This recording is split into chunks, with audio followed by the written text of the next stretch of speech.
What kind of country do we want to leave to our children and future generations of Americans? Shall we let our Constitution and its essential principles be murdered by the powers of this world? Will we tolerate tyranny merely to be comfortable?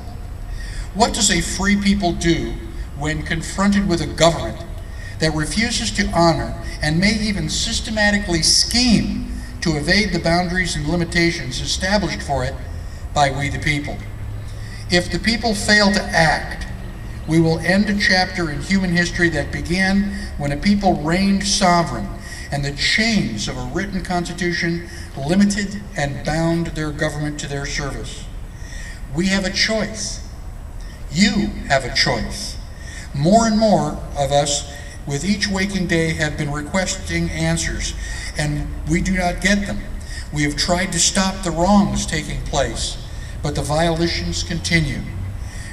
Now we offer these instructions to our government to obey the Constitution, which, after all, is a strongly worded set of principles to govern the government, not the people. By the terms and provisions of the Constitution, the people have formed the government and enabled the government to act in certain ways. However, the people have also purposely and markedly restricted and prohibited the government from acting in certain other ways. We meddle in the internal affairs of foreign countries and apply our armed forces in constitutionally unauthorized hostilities overseas, resulting in a chain reaction of direct and indirect effects. We are on the brink of a meltdown of a monetary system based on the endless conjuring of debt. We have seen an enormous security system arise before our very eyes to protect us from terrorists. Yet, in doing so, our government is seizing our most fundamental rights and depriving us of their protections. We are losing our freedom. To finance all these schemes, the IRS and the Department of Justice exert intimidation by and the power of an ever-expanding policing network to enforce and prosecute offenses of tax laws. Yet they refuse to cite the specific legal authority that purportedly allows them to enforce those laws. The nature of our resistance is clear. It is not an act of anarchy or rebellion. Rather, it is an act of resistance to a government that is violating the purposes for which the Creator, through the people and the Constitution, has ordained civil government. We are not anti-government. We are not anti-war. We are not anti-tax. We are not anti-law enforcement. We are pro-Constitution and anti-fraud. We are pursuing peaceful reconciliation and petition.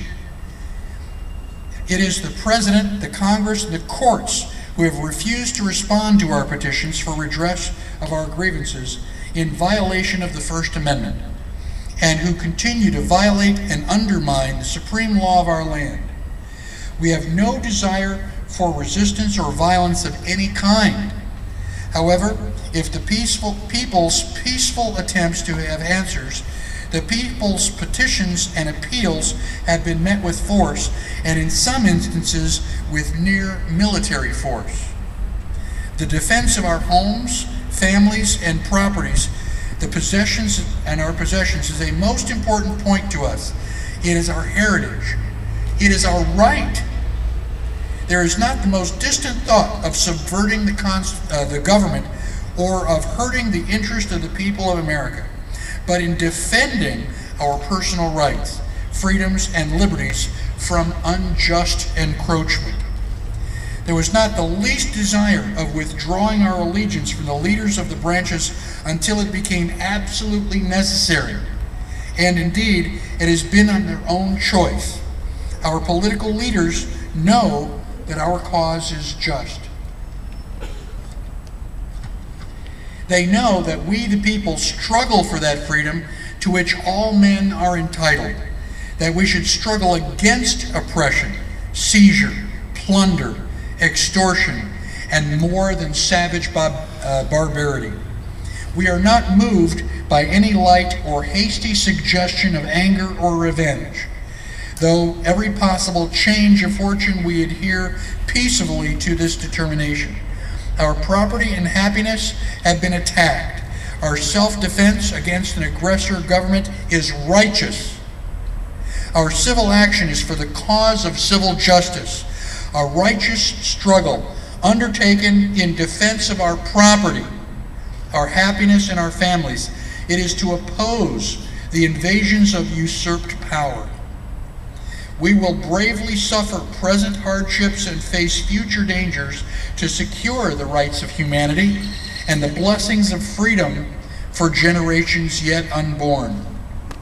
It is our obligation as responsible citizens of this country to set a proper value upon and to defend to the utmost our just rights and the blessings of life and liberty.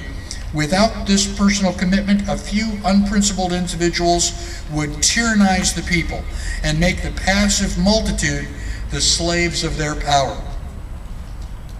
Thus, it is that civil actions are not only justifiable, but an indispensable duty to correct these wrongs. It is upon these principles that we are resisting what is taking place in our government, and we will not back down. We await the day when the system of governance in this nation is restored and the Constitution is obeyed. We will be a positive and prosperous nation.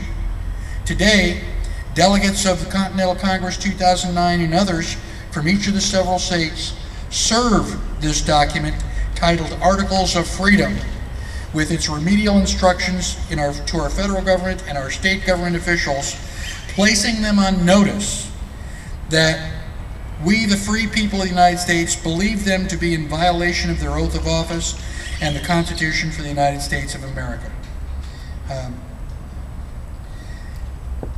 Having spent 11 days in St. Charles working with people that I greatly admire, people who worked until 2, 3, sometimes 4 o'clock in the morning to create and write the Articles of Freedom. However, in my mind, one of the most beautiful segments of that is the preamble to the Articles of Freedom. And I would like to ask my fellow delegate, John Rowland, to come to the microphone and read that preamble for us.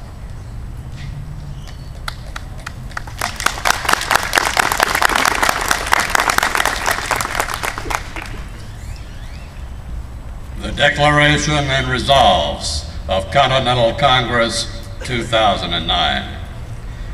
In defense of a free people, the time has come to reassert our God-given natural rights and cast off tyranny. Let the facts reveal the federal government of the United States of America was instituted to secure the individual rights of our citizens, and instead now threatens our life, liberty, and property through usurpations of the Constitution. Emboldened by our own lack of responsibility and due diligence in these matters, government has exceeded its mandate and abandoned those founding principles which have made our nation exceptional.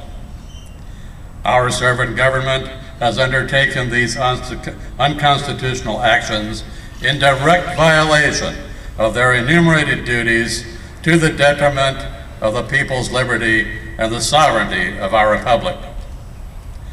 Over many years and spanning multiple political administrations, the people who have, in good conscience, attempted to deliberate our grievances and voice our dissent against these offensive actions through both petition and assembly have been maligned and ignored with contempt.